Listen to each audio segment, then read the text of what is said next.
Hey guys, I just learned something about the NBA that honestly shocked me. It changes how you see everything. Watch this.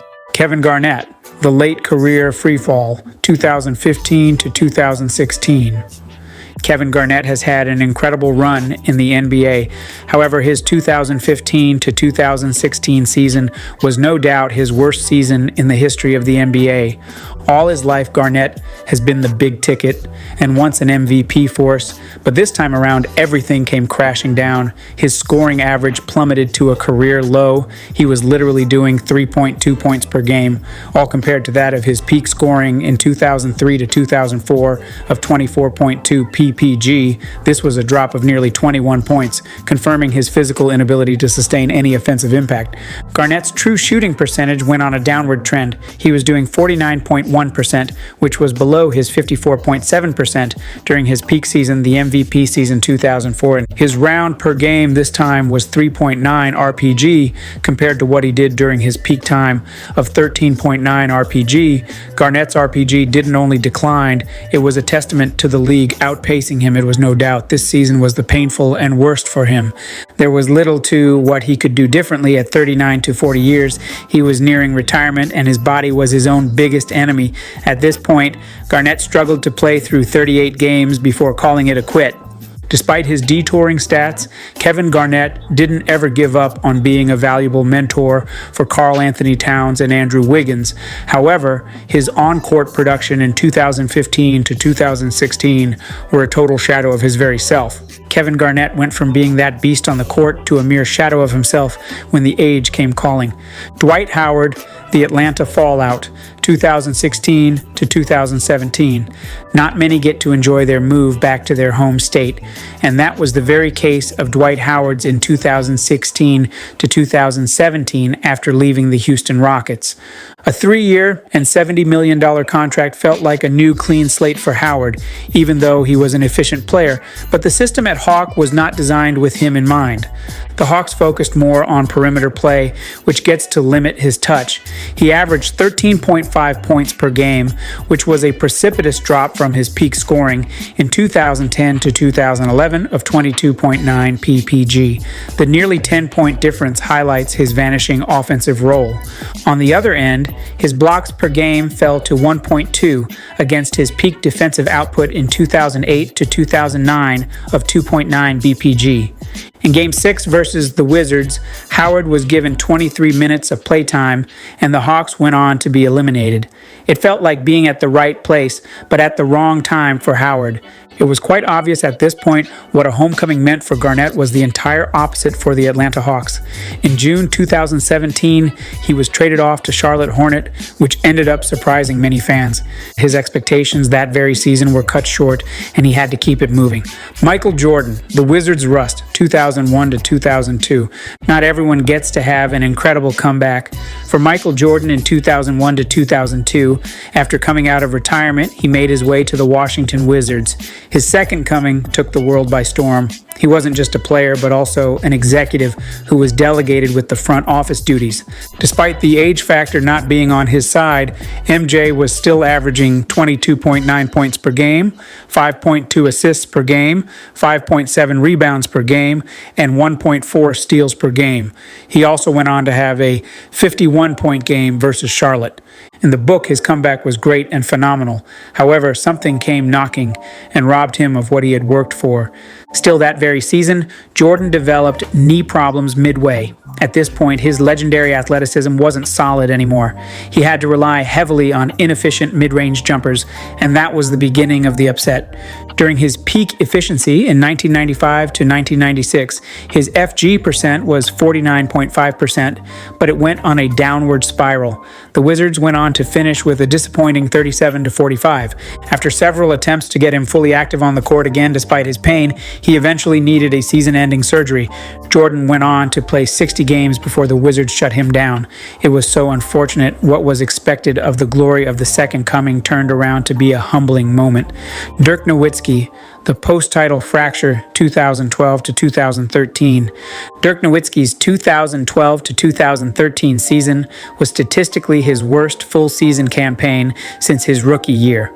While it is crucial to be active on the court, in the 2012/2013 season, Dirk was faced with his first major knee surgery. This limited him to missing the first 27 games of the season, which happens to be his longest absence ever.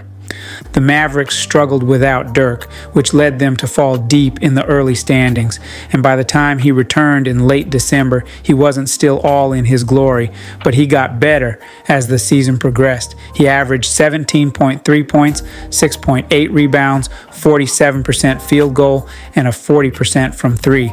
These were all good numbers, but they were quite noticeable to be below his usual All-NBA games. Dirk went on to play a total of only 53 games after undergoing surgery. His scoring average fell to 17.3 points per game, as against what he did in his peak scoring in 2005 to 2006 of 26.6 ppg, which was a 9.3 point decline. At this point, the Mavericks' streak run came to an end. Dallas had made the playoffs 12 straight years, but not this time. They finished 41 to 41.8, eighth in the West bubble, but not enough. This was the first time since 1999 that Dallas missed the postseason, and it all pointed to the games in which Dirk was absent. Dirk went on to prove he could still produce at a high level, but at this time, just not at peak MVP level. Magic Johnson, the return retrospective, 1995 to 1996. If there was one thing in common the MJs did, it was returning to the game. In 1995 to 1996, Magic Johnson returned to the Lakers after 4 years of retirement. But when he returned in January 1996, he came back this time around with high hopes of inspiration after retiring in 1991 due to HIV.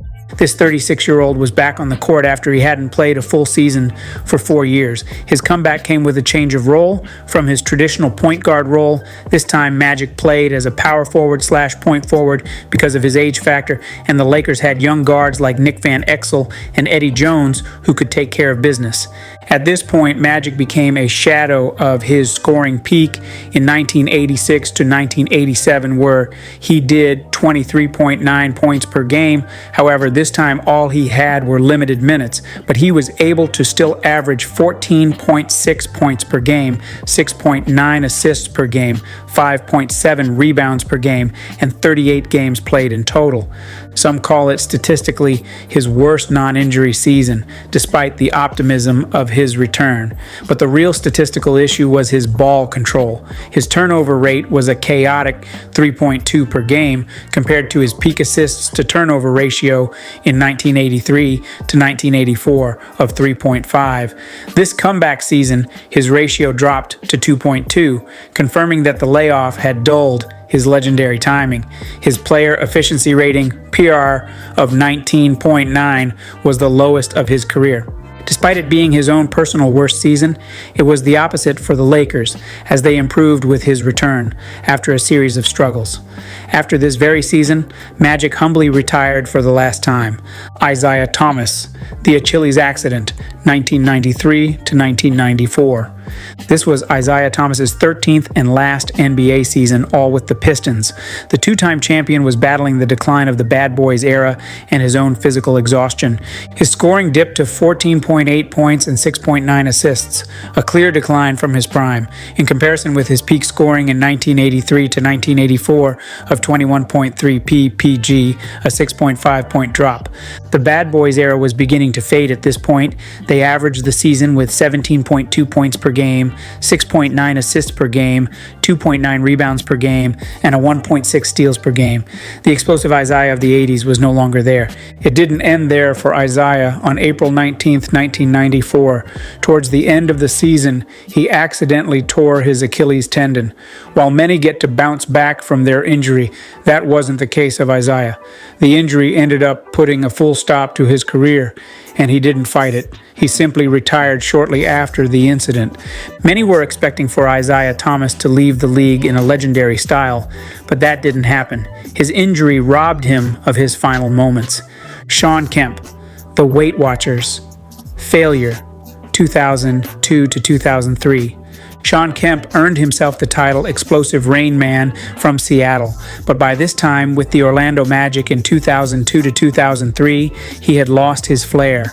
At the Orlando Magic, he was mostly playing the role of veteran backup big man. His average that very season was 6.8 points per game, 5.7 rebounds per game, 17.9 minutes per game, and a 48% FG. He was doing way lower than what he'd have done during his peak scoring in the year 95 and 96. It was a significant 12.8 point drop. Kemp battled with weight, off-court struggles, and conditioning during the early 2000s, and they went on to affect his stamina, his defensive presence, and his mobility. Kemp couldn't do the majority of what he could do in his prime effortlessly. His lift and speed were all gone at this point. He ended up playing behind the young big men of the team like Drew Gooden, Stephen Hunter, and Pat Garrity. With all of that, he was limited to only 35 games, which happens to be the fewest he has played in his career. Unlike in his prime, Kemp played a small role with the Orlando. He went on to retire after the 2002 to 2003 season. Despite putting through many comeback attempts, that very season put a nail to his cross. YouTube police right here. If you haven't subscribed to the channel yet, you're committing a serious crime in the books of the NBA, so quickly smash the subscribe button and ensure you share with friends. Scottie Pippen, The Farewell Funeral, 2003 to 2004.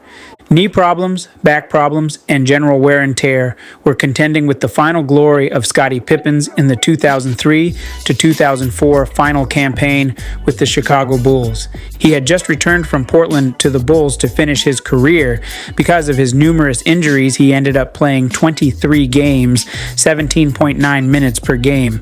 Pippen's stats were not all that. His stats were on a downward trajectory. He averaged 5.9 points per game, 3.0 rebounds per game, and 2.2 assists per game. His stats were no longer defining his versatile defensiveness and playmaker agility. During his peak, Pippen shot 49.1% from the field, but this season he flew downwards to 41.7%. The 8 points difference was so obvious to everyone. The Bulls finished 23 and 59. Pippen had returned back to Bulls when they were rebuilding. They were trying to rebuild their younger players like Kirk Hinrich, Jamal Crawford, Tyson Chandler, and Eddie Curry. Scottie Pippen's role became more of a leadership role than performance. As he couldn't fight through his health situations, Pippen retired in 2004 after the season. He ended a 17-year Hall of Fame career. Tracy McGrady, The Last Stand, 2011 to 2012. Tracy McGrady's 2011 to 2012 season with the Atlanta Hawks was the moment his career finally showed the full impact of his knee problems. This was no longer the T-Mac who once led the league in scoring or carried entire offenses on his back. Instead, he became a quiet bench piece, playing short stretches and trying to give Atlanta steady minutes whenever his body allowed it. Across the season, McGrady averaged 5.3 points, 3 rebounds, and just over 2 assists in about 16 minutes per game. These numbers were the lowest of his career, and they clearly showed how much he had declined. When you compare this to his peak year in 2002 to 2003, when he averaged 32.1 points, the drop is almost shocking, a fall of more than 26 points per game. It wasn't just scoring either. His shooting slipped to 43.7%, lower than the 46.0% he posted during one of his stronger efficiency seasons in 2007 to 2008. His PER dropped to 10.7, barely above league average, proving he no longer had the same burst or lift. Still, there were small flashes of the old T-Mac, the smooth jumper, a clever pass, a quick move that reminded fans of what he used to be. But the consistency was gone, and the athleticism that once separated him from everyone else had faded. Atlanta reached the playoffs, but McGrady's role became even smaller against Boston. The Hawks were eliminated in the first round, and this season quietly marked the end of McGrady as a regular NBA contributor. Kobe Bryant, the season that never had a chance, 2013 to 2014. Kobe Bryant's 2013 to 2014 season is that one year in his career that felt like a story cut off before it even began.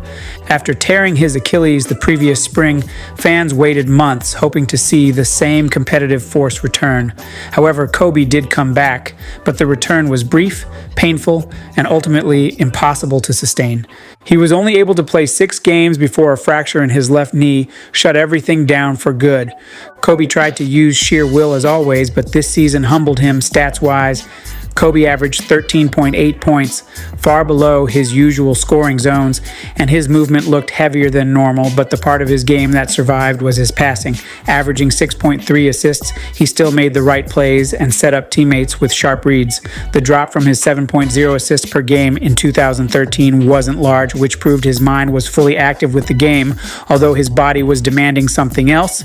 The season was no longer in his hands. Comparing the 6 games played to his perfect 82-game season in 2002 to 2003. The difference is massive. It shows clearly that this wasn't a decline in skill, it was a decline in availability. The injuries didn't give him a chance to compete, and no level of determination could overcome the damage already done. The Lakers, without their anchor, struggled to a 27-55 record. It became one of the darkest seasons in franchise history.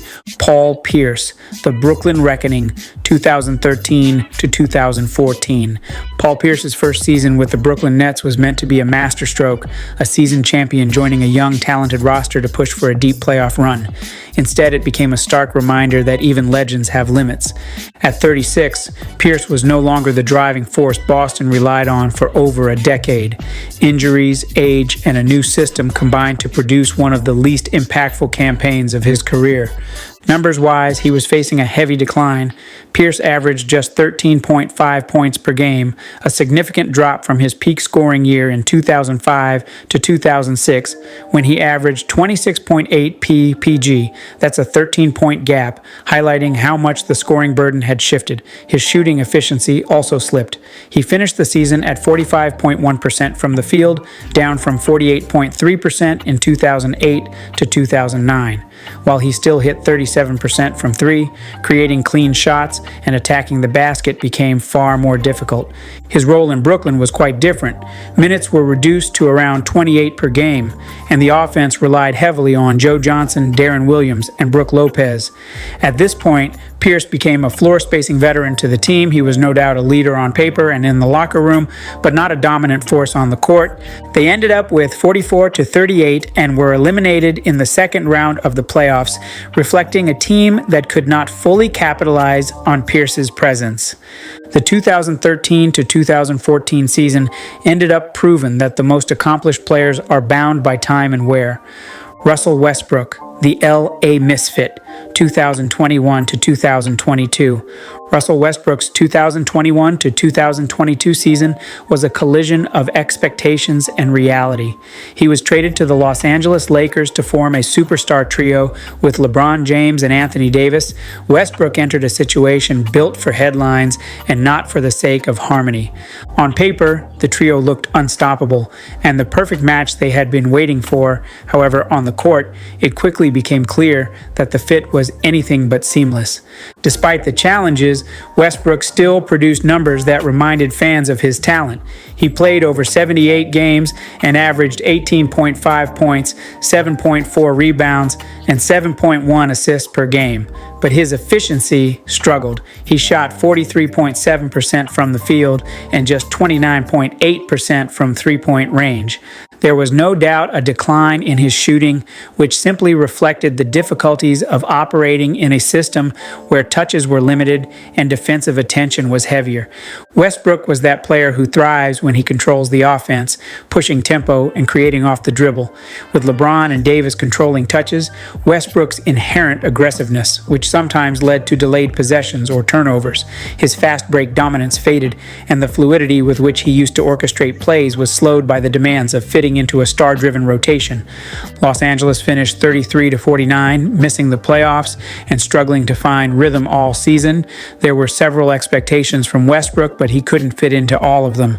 Larry Bird, shadow of himself, 1988 to 1989.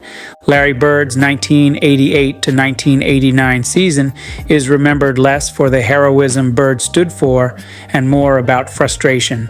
For the very first time in his career, Bird was sidelined almost entirely because of his injury. It was persistent heel problems and bone spurs which forced him to undergo surgery, thereby limiting him to just 6 games before the Celtics shut him down for the year. This very season was defined by absence. Even a legend like Bird couldn't contribute in any meaningful way. In those 6 games, Bird still managed to average 19.3 points, 6.2 assists, and 3.8 rebounds. It was all good on the paper, the scoring looked respectable, but the rebounding told the real story. Having compared his 3.8 rebounds per game to his peak of 9.2 RPG in 1986 to 1987, it's no doubt that the difference is clear. At this point, Bird simply became a shadow of himself. His overall presence on the floor was a shadow of the player who once dominated both ends of the court. The Celtics severely struggled without him, and they ended up finishing 42-40 and bowing out early in the playoffs. After going through surgery to remove bone spurs from both of his heels, this injury was no doubt the first hurdle he encountered, as it cost him more than he could have imagined, but he couldn't fight his body but only allowed it to heal, and by August 18th, 1992, went on to retire. Bird's decision came shortly after he won a gold medal as a member of the legendary Dream Team at the 1992 Barcelona Olympics, but his retirement was largely due to chronic back problems that persisted. Allen Iverson, the Memphis Mishap 2009 to 2010. Allen Iverson joined the Memphis Grizzlies expecting to contribute, but after just 3 games, he left the team over a dispute about a bench role. His 2009 to 2010 season began with hope, but quickly became a sign that his era of dominance was over. A short return to Philadelphia followed, but the flashes of the unstoppable scoring machine from the early 2000s were few and far between. Iverson averaged 13.8 points and 4.0 assists per game this season, a significant decrease from his 31.4 PPG best in 2001 to 2002. During his MVP year, he had a true shooting percentage of 51.8%, but this dropped to 44.9%. While he tried to be economical, the stats showed that his high-volume agility approach could no longer be constant. Everything he stood for, from his trademark of speed and fearless drives, were still able to appear in short bursts, but his body no longer matched the frequency of his heart. Memphis and Philadelphia quickly realized his impact could never match the aura of his prime. Allen Iverson's 2009 to 2010 season became a stark reality check. It was no doubt a complicated season for him. Let's take a quick pause right here. If you haven't subscribed to the channel, just know it's a great disservice, so smash the subscribe button and ensure you give this video a thumbs up. Now let's get back to the legendary Steph's Stephen Curry, the 5-game blackout, 2019 to 2020. Stephen Curry's 2019 to 2020 season wasn't really a season in its full element. It was more like a quick preview that ended before anyone had enough time to sit down and enjoy the game. The Warriors at this time were already dealing with injuries and roster changes, and Curry was expected to carry the majority of the load. But just after a few games in the season, something struck. He collided with Aaron Baines and ended with his left hand broken, and suddenly the entire year shifted into silence. He played only 5 games and averaged 20.8 points, 6.6 assists, and a 50.5% effective field goal percentage. It does look decent, but the numbers were only a facade. They don't tell the real story. The real story is that he simply wasn't on the floor. Compare those 5 games to his 79-game run during the 2016 to 2017 championship season, and you see the gap instantly. One year he was everywhere, the next year he was barely there at all. Even in the minutes he did play, something felt off. The Warriors were trying to figure out their identity without Durant and without Klay Thompson, and Curry didn't didn't have the usual spacing or rhythm he thrives on. While the gaps were showing, his efficiency dropped from the incredible 63.0% EFG percent he posted during his historic 2015 to 2016 season to a more human 50.5%. By the end, Golden State finished 15-50, bottom of the league, and Curry's season felt like a short chapter. It didn't decline. It was simply bad timing. A superstar's year paused before it ever had the chance to get started. Derrick Rose, the short restart, 2013 to 2014. Derrick Rose's 2013 to 2014 season was meant to be a comeback story, but it was the other direction it took upon itself. After missing an entire year rehabbing an ACL in his left knee, fans were excited to see the former MVP back in action on the court. But just 10 games in, a torn meniscus in his right knee brought the season to an early halt. In those 10 games, Rose averaged 15.9 points with a 44.6% true shooting percentage. There were glimpses of the player he once was, but the burst, speed, and finishing ability that made him MVP caliber just weren't there yet. Compare that to his 2010 to 2011 peak shooting of 25.0 points per game and 55.0% true shooting percentage, and the difference is clear. The Bulls managed a 48-34 record, but Rose's personal contribution was limited. 10 games aren't enough to define a season, and they weren't enough to show what he was capable of at full strength.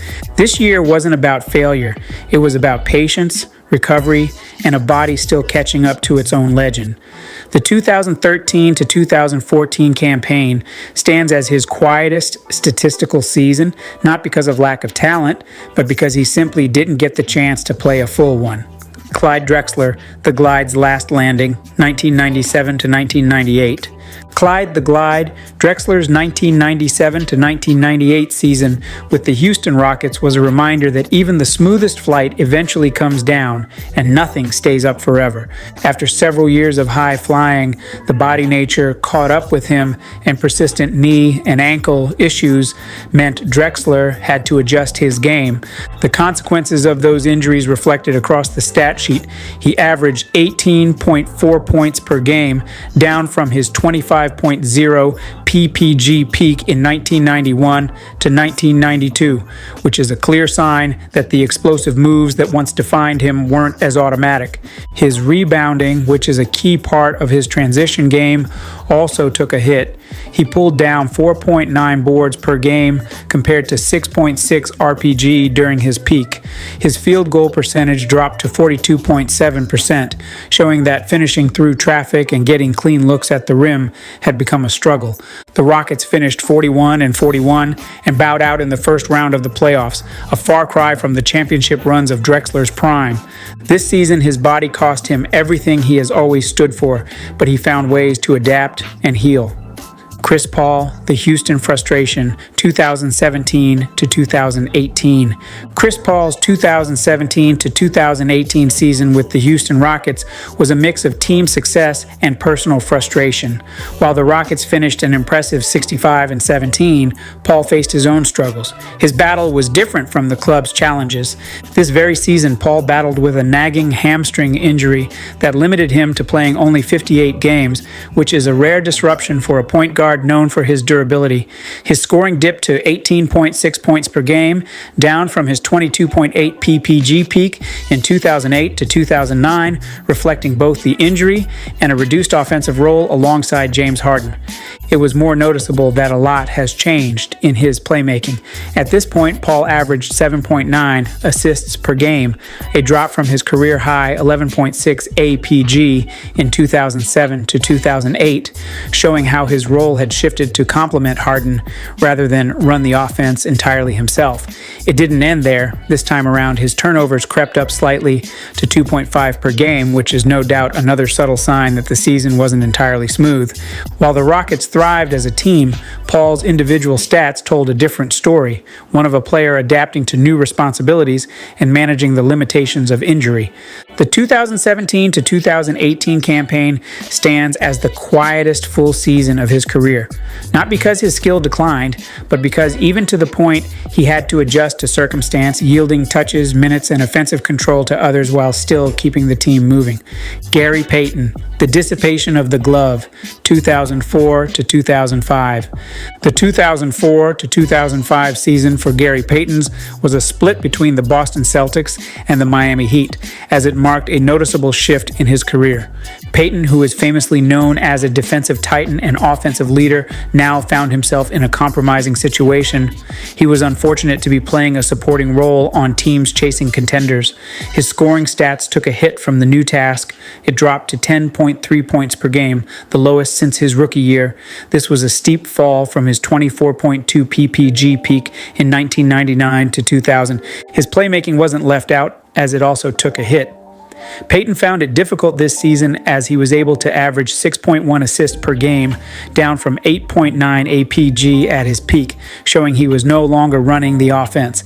Even his true shooting percentage dipped to 47.7%, thereby reflecting a veteran adjusting to fewer touches and a different role on the court. While his typical defensive energy never flickered, the statistics showed that the offensive spark that previously distinguished him had disappeared. He remained gallant in presence, but the statistics showed that he was no longer the driving force behind a team. The 2004 to 2005 season became a quiet, statistical chapter in the career of one of the NBA's toughest competitors. Patrick Ewing, the late career wanderer 2001 to 2002. Patrick Ewing was no longer the unstoppable force that ruled the NBA during his prime by 2001 to 2002. The Hall of Famer had to deal with aging and changing team roles while splitting the season between the Orlando Magic and the Seattle Supersonics. His scoring dipped to 6.0 points per game, a career low and a steep drop from his 28.6 PPG peak in 1989 to 1990. Rebounding has always been the Ewing strength of his game, got dipped. Ewing's physical dominance declined as his rebounding average dropped from 12.1 per game in 1992 to 1993 to 4.7 per game. His field goal percentage dropped to 44.0%, illustrating the difficulty of finishing near the rim and adjusting to additional duties. The season was a deep reflection how change is constant, even at the most legendary phase. While Ewing's stats were influenced with modesty, his presence and veteran experience were nonetheless beneficial. By the end of 2001 to 2002, this became the quietest statistical chapter of Ewing's career, a season where a legend could no longer dictate the game, but still left his mark on the floor. These are every NBA superstar's worst season ever, the statistical crash. Lovers of NBA, there you have it. Let me know in the comment section which of these players' worst season you couldn't get over when it happened. I'll be in the comment. Don't forget to like and share this video. You just witnessed a turning point, but the league is filled with turning points, moments that define careers, moments that destroy them. There's another player, another crossroads, another truth. Let's uncover it. Portland's 7-foot nightmare, Michael Jordan, 1984. Right in the summer of 1984, the Portland Trail Blazers held on to the second overall pick in what would become one of the most legendary draft classes in the history of the NBA. The Houston Rockets had already enthusiastically settled for Hakeem Olajuwon at number 1, a move which no one could blame them for. But then Portland came around, and instead of them going for the high-flying guard from North Carolina, who was named Michael Jordan, they, however, opted for Sam Bowie, who was a 7'1" center out of Kentucky. The reasoning behind this decision was mainly positional thinking of the era and the belief that Portland had already secured their future at guard with a young Clyde Drexler. In a league that at the time was heavily dominated by big men, drafting for size often took precedence over best overall talent. However, here's where it gets a little interesting. Portland knew Bowie had brittle legs as he had missed 2 full seasons in college due to stress fractures, but they decided to gamble fully on his health and lost everything, while Jordan, on the other hand, went on to average 28.2 points as a rookie and eventually secured 6 rings and 5 MVPs. As time went on, Bowie constantly battled with repeated stress fractures and lower body injuries. He went on to play just 139 games for the Trailblazers and 511 total NBA games across multiple teams. Statistically, there was no doubt that the gap was nauseating. Michael Jordan went on to finish with over 32,000 points. Bowie finished with 5,564. Portland didn't just pass on a player. They simply passed on one of the greatest marketing tools and winners the sport had ever seen in the history of the NBA. Portland was left to spend the next decade watching Jordan lift trophies. He was a player they could have owned and built a franchise around. The Darko Detour in Detroit, Carmelo Anthony 2003. Imagine being the 2003 Detroit Pistons. It's of no argument that you're already a contender, as you've got a going-to-work identity, and you somehow land the number 2 overall pick in a draft featuring LeBron James, Carmelo Anthony, Chris Bosh, and Dwyane Wade. LeBron on the side was gone at 1, leaving Carmelo Anthony, the man who just led Syracuse to an NCAA title as a freshman, sitting right there. Melo was a walking bucket who was averaging 22.2 points and 10 rebounds in college. He was the right and perfect scoring punch for a defensive-minded Pistons team. However, Joe Dumars prioritized upside and positional needs with a 7-foot Serbian center. The legends of Darko's workout are the stuff of nightmares, as he reportedly hit every shot and moved like a guard in an empty gym. Detroit took him, and while they did win the 2004 title, it was in spite of the pick, not because of it. He played limited minutes and was not part of the core rotation. Darko averaged about 1.4 points in his rookie year. Meanwhile, Melo, on the other side of Denver, exploded and was averaging 21.0 points and led a team that had won 17 games the year before to the playoffs. If Detroit had taken the risk with Melo, or even Bosh or Wade, their championship window could have been extended to a great extent. They had the chance to bridge their veteran core with a superstar scoring champion who finished his career with nearly 30,000 points. But instead, they got a guy who is now more famous for his kickboxing career than his on-court or post moves. This remained a lasting mistake to Detroit. The bow-legged ghost of Portland, Kevin Durant, 2007. Lightning actually struck twice in the same place. 23 years after the Michael Jordan blunder, Portland acquired themselves with the number 1 pick in 2007. The choice was quite binary: Greg Oden, the can't-miss defensive anchor from Ohio State, or Kevin Durant, the skinny scoring machine from Texas. Oden was viewed as the next Bill Russell. Durant was viewed as a wing who couldn't even do 1 rep of the 185-pound bench press at the combine. Portland chose the dominant center again. The tragedy was that when Oden played, he was actually productive, averaging 8.0 points and 6.2 rebounds in limited minutes, but his knees were a biological catastrophe. Oden had alignment and gait issues. His knee problems stemmed from cartilage damage, surgeries, and biomechanical stress. Oden's career didn't live up to the hype, as he played 105 total games for Portland and a total of 182 NBA games. Durant became an apex predator. KD walked into the league and averaged 20.3 points as a rookie, eventually becoming a 4-time scoring champ and a 2-time Finals MVP. Durant went on to be one of the greatest scorers ever, with over 28,000 points, while Oden's entire career scoring total is 840. Portland's front office prioritized the traditional rim protector over a 7-foot sniper who redefined the geometry of the court. The Blazers went on to miss 2 solid chances with these players. The 100-point mistake in Sacramento, Luka Dončić, 2018. In 2018, the Sacramento Kings had the 2nd pick and a chance to draft a kid who had already conquered Europe. Luka Dončić was the EuroLeague MVP at age 19. He was a professional prodigy with a basketball IQ that broke scouting reports. But Vlade Divac and the Kings brass had a different vision entirely. They passed on Luka to draft Marvin Bagley III out of Duke. Their reasoning was they felt Luka would take the ball out of De'Aaron Fox's hands, and they preferred the second jump and athletic upside of Bagley. To say this was a miscalculation is an understatement. Luka didn't just translate to the NBA, he took it over. By his second season, he was averaging 28.8 points, 9.4 rebounds, and 8.8 assists. Bagley, on the other hand, struggled with injuries and a limited offensive game time, averaging 14.9 points as a rookie, but never taking the leap. Speculation circulated about personal dynamics influencing the decision, but regardless of motive, the outcome was devastating. Luka has already earned 5 All-NBA first-team selections, 2020 to 2024, while the Kings ultimately moved Bagley for minimal return. This wasn't just about missing a star, it was about passing on a solid system in a box. Luka is considered as a capable player, anchoring an elite offense for a generation. Sacramento optimized for fit before securing foundational talent, turning a straightforward decision into one of the most costly draft miscalculations in modern NBA history.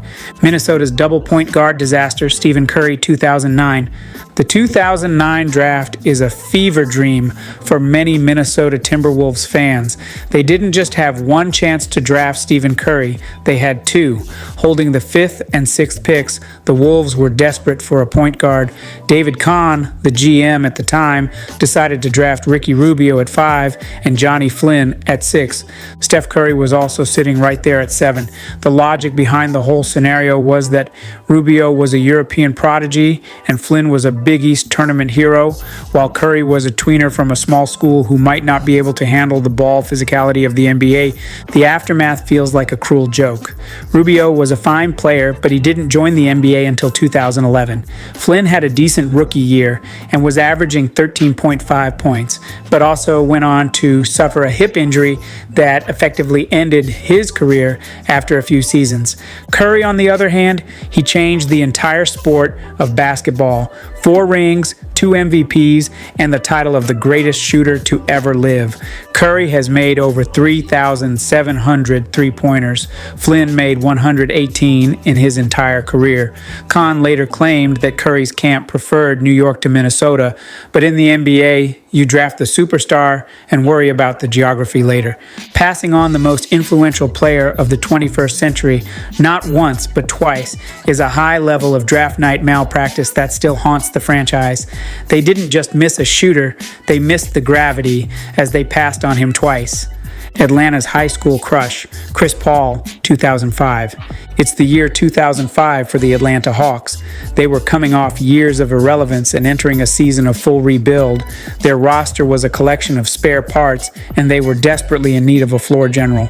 The draft presented 2 elite options as point guard, Deron Williams and Chris Paul. However, the Hawks look at Marvin Williams, a 19-year-old who didn't even start for his college team at North Carolina, and decide he's the next superstar forward. They simply drafted for potential and length while ignoring the most pro-ready point guard since Isiah Thomas. Chris Paul was sitting there begging to be the engine of their rebuild, but Atlanta chose a role player instead of him. The statistical fallout was quite staggering. Chris Paul walked into the league and immediately averaged 16.1 points and 7.8 assists, winning Rookie of the Year and making an impact. Marvin Williams was fine, eventually carving out a long career as a steady veteran, but he peaked as a 3rd or 4th option, averaging 10.2 points for his career. Meanwhile, CP3, on the other hand, racked up over 22,000 points and 11,000 assists, and often considered as a top 5 point guard of all time. The Hawks were considered as a lesser contender in the championship, as they were rarely championship threats. They could have been legendary, all because they preferred a backup forward over a generational leader. The Bay Area's center obsession, Kobe Bryant, 1996. Before the Golden State Warriors were the kings of the small ball era, they were a franchise obsessed with finding the next great traditional big man. In the legendary 1996 draft, the Warriors held the 11th pick. The board was loaded, and most importantly, a 17-year-old boy turned 18 on the draft night of the Lower Merion High School named Kobe Bryant was available, but the Warriors front office was terrified of the high school to pro jump. They wanted a safe collegiate anchor to fill up for their middle. So they selected Todd Fuller, a 6'11" center from NC State who had great grades but limited lateral quickness. One of the more infamous draft busts of the era, Fuller lasted only 2 seasons in the Bay, averaging a meager 3.7 points and 3.0 rebounds before bouncing around the league and getting out of the league entirely. 2 picks later, the Charlotte Hornets took Kobe and famously shipped him to the Lakers. We all know what happened next: 5 rings and a Mamba mentality that defined a generation.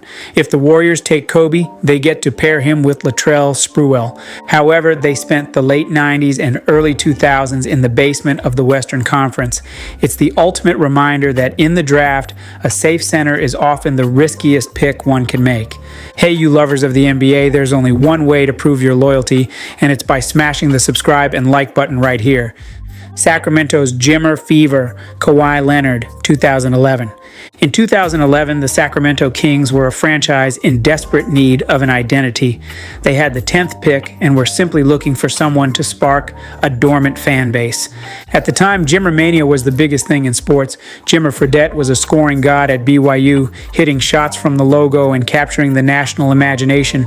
The Kings fell for the hype and all that and began trading down, all in a bid to get him, while a quiet defensive-minded wing from San Diego State named Kawhi Leonard was still on the board. The Kings saw a flashy shooter, but they missed Claw, who was about to become the most efficient two-way force in the modern history of the NBA. The disparity in their careers feels like a glitch in the simulation. Jimmer's game never translated to the kind of speed or defensive skills the NBA is known for. He averaged 6.0 points and was essentially out of the league by age 26, becoming a legend in China instead. Kawhi, meanwhile, was drafted 15th and quickly developed into the defensive backbone of the Spurs. He's now a two-time Finals MVP and a two-time Defensive Player of the Year, averaging 19.8 points and 6.4 rebounds while shutting down the greatest players on earth.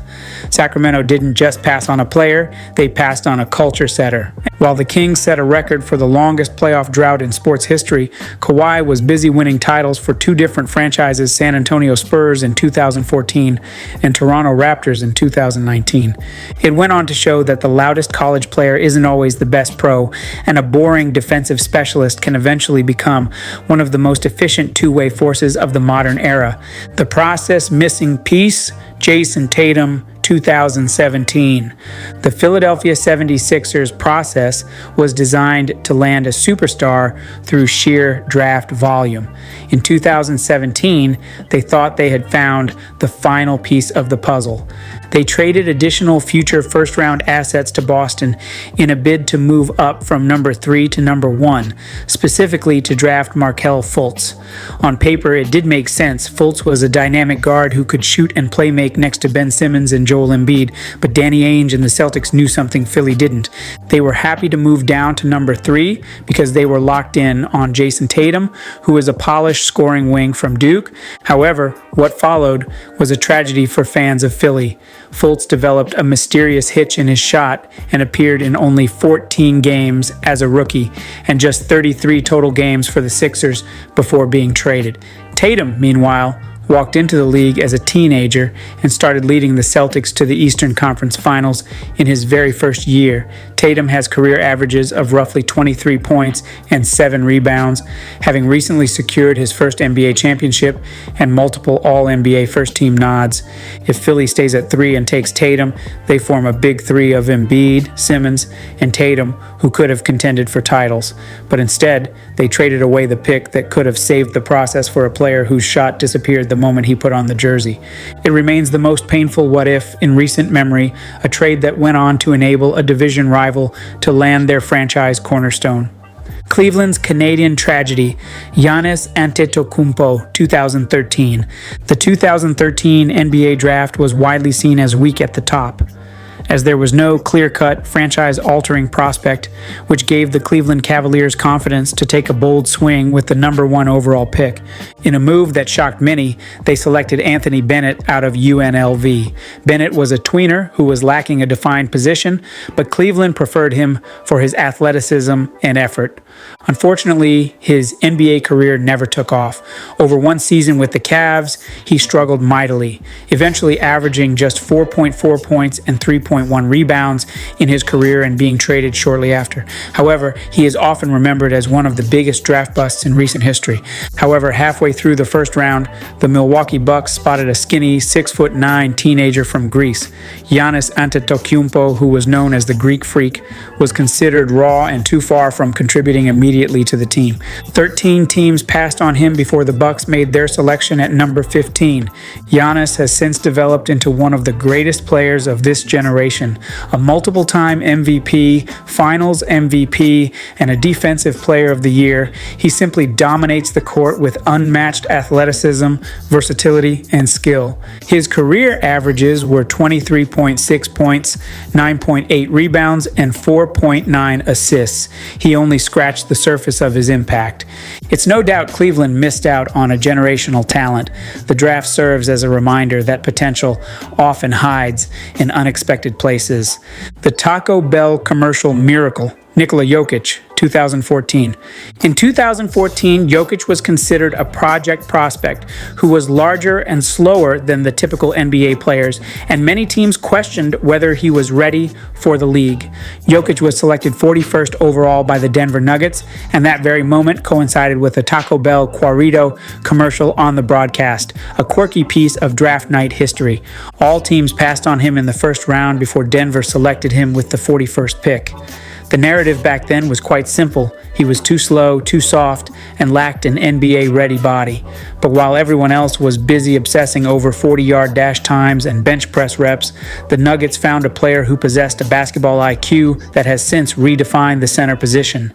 By December 2025, Jokic was a three-time league MVP, 2023 Finals MVP, and a key figure in Denver's championship. His career averages are roughly 22 points, 11 rebounds, and 7.3 assists per game, an exceptional output for a second-round pick. Before the Nuggets selected Jokic, quite a number of teams with multiple second-round picks simply passed on him.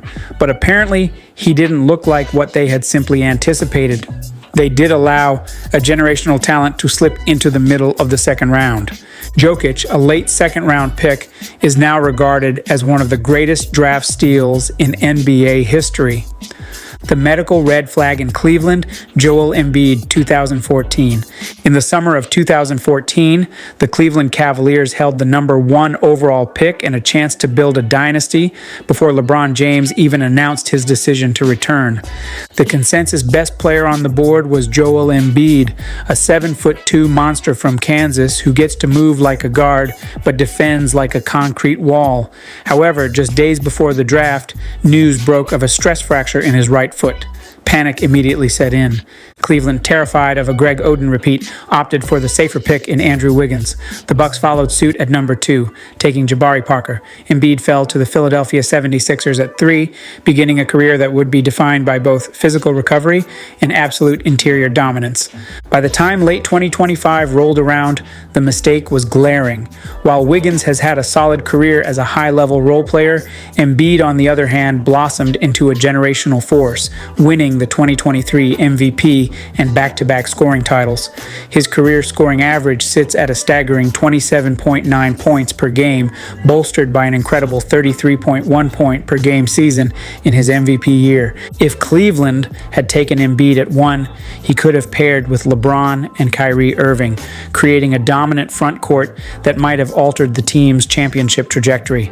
Instead, they allowed a 7-foot talent to anchor Philadelphia's franchise for the next decade.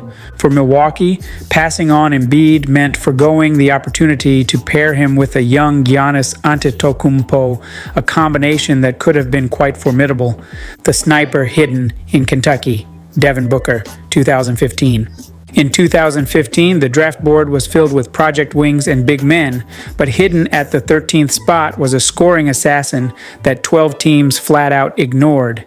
Devin Booker spent his only year at Kentucky as a sixth man, a role that tricked scouts into thinking he was just a specialist rather than a superstar in waiting.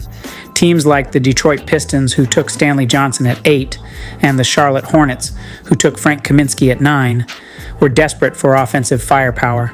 They prioritized college production and physicals over the pure, unadulterated skill set that Booker possessed. By December 2025, while Booker was leading Phoenix to the 2021 Finals and racking up all NBA honors, he had become one of the league's elite scorers.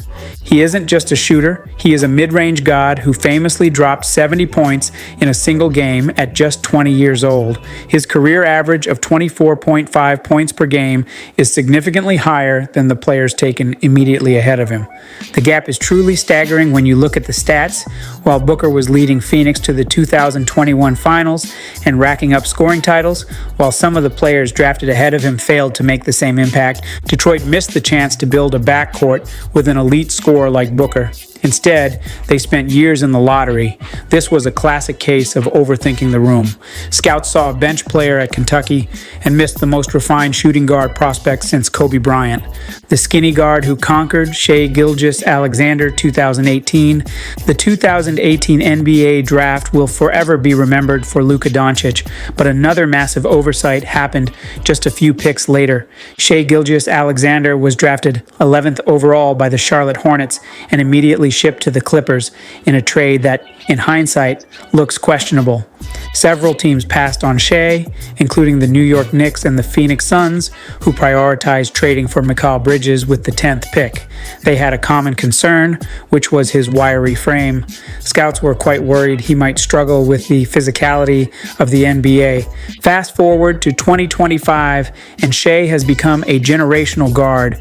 With the Oklahoma City Thunder, he has steadily developed into one of the team's core engines, and now he gets to average over 30 points per game in his career-high season, and cementing himself as one of the league's most efficient scorers and playmakers. Shai has now become a grandmaster at breaking defenses and creating space. On the other end, some of the players who were drafted ahead of him have not had the same impact, and this is just another sting reminder that raw skill, vision, and IQ can outweigh strength and size in the modern NBA. Teams that simply overlooked him are now watching him dominate every night, proving that sometimes the most understated player can change the trajectory of a franchise. Stop NBA police right here. Have you smashed that subscribe button yet? Do that right now and turn on the notification bell icon. The Iowa State Oversight, Tyrese Halliburton, 2020. The 2020 NBA draft was a maze of uncertainty that involved Tyrese Halliburton, and he somehow slipped through the cracks. Despite being ranked among the most advanced and efficient guards in college basketball, he fell to the 12th pick, largely because teams questioned his athleticism and unconventional shooting mechanics. Prior to him, the Detroit Pistons selected Killian Hayes with the 7th overall pick, the New York Knicks took Obi Toppin 8th, and the Washington Wizards took Deni Avdija 9th. Halliburton began his career with the Sacramento Kings and later joined the Indiana Pacers, where he quickly established himself as the team's offensive powerhouse. He was quite known for his precision passing, unselfish play, and ability to create both for himself and his teammates. He has already established himself as one of the most reliable point guards in the league. Halliburton can score efficiently, hit threes at a near 40%, and make those around him better, turning sets into almost an effective opportunity. Despite those drafted ahead of him having had uneven careers, Halliburton has consistently impressed the league with his composure, decision-making, and versatility. He had led the Indiana Pacers on a historic run to the NBA Finals in the 2024 to 2025 season, where they ultimately lost in a grueling 7-game series to Shai Gilgeous-Alexander and the Oklahoma City Thunder. While he hasn't clung to the championship yet, he has no doubt shown us the stuff he's made of. The Milwaukee Bucks' Dirk debacle, 1998. On draft night in 1998, the Milwaukee Bucks held the 9th overall pick and selected a skinny blonde teenager from Germany named Dirk Nowitzki. The Bucks traded Dirk Nowitzki's draft rights along with Pat Garrity, the 19th overall pick, to the Dallas Mavericks in exchange for Robert Tractor Traylor, the 6th overall pick. At about 300 pounds, Traylor was expected to be a dominant force in the paint. Instead, he struggled with weight and conditioning, averaging just 4.8 points over a 7-year career. Meanwhile, Dirk Nowitzki redefined the power forward position forever. He became the first European player to win league MVP, led the Mavericks to a legendary 2011 championship, and joined the exclusive 30,000-point club. By the time he retired, Dirk had become the Mavericks' all-time leading scorer, a 14-time All-Star, and the franchise's most decorated player. The Bucks essentially traded away 20 years of Hall of Fame production for 2 seasons of a backup center. It remains the most lopsided draft day trade in the history of the sport, a cautionary tale about valuing NBA-ready bodies over generational skill. The Bucks would eventually find a generational talent in Giannis Antetokounmpo, drafted in 2013, 15 years after missing out on Dirk. The Minnesota point guard paradox, 2009. In 2009, the Minnesota Timberwolves didn't just pass on Stephen Curry once, they did it twice.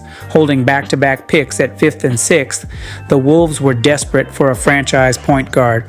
Scouts viewed the babyface shooter from Davidson as too slight and potentially injury-prone to handle the rigors, nitty-gritty of the NBA. Instead, they drafted Ricky Rubio at 5th and Johnny Flynn at 6th. While Rubio had a solid and ongoing career, Flynn played 3 full seasons and parts of a 4th before injuries, and limited production ended his time in the NBA. 1 pick later, at 7th, the Golden State Warriors sprinted to the podium to grab Curry. The rest is literal history. Steph went on to become the greatest shooter to ever walk the earth, winning 4 championships and 2 MVP awards, including the only unanimous MVP in league history. He didn't just win games, he changed the entire geometry of basketball, forcing every team to play small ball just to survive. As we look at the NBA in 2025, Curry's 3,500 plus career three-pointers stand as a mountain no one may ever climb. For Minnesota, it was a double draft night miss. Holding back-to-back picks, they passed on a generational talent at point guard in favor of 2 other players at the same position. The 56 team blind spot, 1999. The 1999 NBA draft is famous for a lot of things, but nothing compares to what happened at pick number 57. 56 players were selected before the San Antonio Spurs finally took a flyer on a left-handed guard from Argentina named Manu Ginobili. Teams passed on him because he was an international unknown playing in the Italian league, and even the Spurs didn't bring him over for 3 years. But when he finally arrived, Manu became the ultimate X factor, and he brought a high IQ, creative style of play that helped popularize the Euro step and contributed to 4 Spurs championships. Every team with picks before 57 had the chance to draft a future Hall of Famer, an Olympic gold medalist, and arguably the greatest 6th man in history. Guys like Frederick Weiss and Alexander Radojevic were taken in the 1st round, while the ultimate winner was sitting right there in the 2nd. Manu's career, 14,000 points, don't even begin to tell the story of his impact. He was the soul of the Spurs dynasty. In a nutshell, many general managers who passed on him in 1999 likely regret missing a future Hall of Famer who was right in front of them. The Jazz and the local legend, 2012.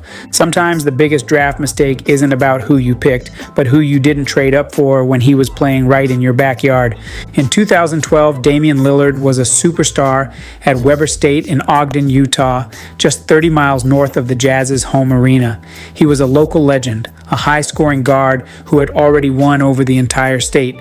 The Utah Jazz needed a franchise point guard, but they actually lacked a first-round pick in 2012 entirely, having traded it to Minnesota in the Al Jefferson deal. The Jazz did not attempt to move up in the draft to select their local star, leaving the opportunity for another team to grab him. Portland selected Lillard with the 6th pick, and he made an immediate impact, unanimously winning Rookie of the Year and evolving into one of the most lethal clutch performers the league has ever seen. The Jazz eventually tried to fill that void by drafting Trey Burke a year later, and later lucking into Donovan Mitchell, but the what-if of Lillard remains a sore spot for Salt Lake City fans. Imagine a world where the local hero stayed home to lead the Jazz during the 2010s. By the time Lillard was named to the NBA 75th anniversary team, he had cemented his status as a generational floor general with over 22,000 career points. For Utah, it was a rare case of a superstar developing in their own shadows, only for them to watch him flourish in a rival's jersey for over a decade. The 2018 Luka oversight. We finish our list with perhaps the most baffling modern draft story, the 2018 Luka Dončić oversight. Luka was the youngest MVP in EuroLeague history and arguably the most decorated prospect to ever enter the NBA draft, yet teams still overthought his potential. The Phoenix Suns took DeAndre Ayton first, the Sacramento Kings took Marvin Bagley the third second, and the Atlanta Hawks officially selected Luka Dončić third overall, but immediately traded his draft rights to the Dallas Mavericks in exchange for Trae Young, selected fifth, and a future first-round pick. While Ayton helped the Suns reach a finals and Trae is an all-star, Luka has proven to be a tier above. He is a walking triple-double who has made 5 consecutive All-NBA first teams by the age of 25. He recently led the Mavericks to the 2024 NBA Finals, further establishing himself as one of the league's premier talents. As of December 2025, Luka continues on a historic trajectory, now commanding the floor for the Los Angeles Lakers following his massive trade from Dallas earlier this year, while the teams that passed on him are still answering for it. Passing on a 6'7" point guard with the vision of Larry Bird and the scoring of James Harden is a decision that will be studied by front offices for the next 50 years.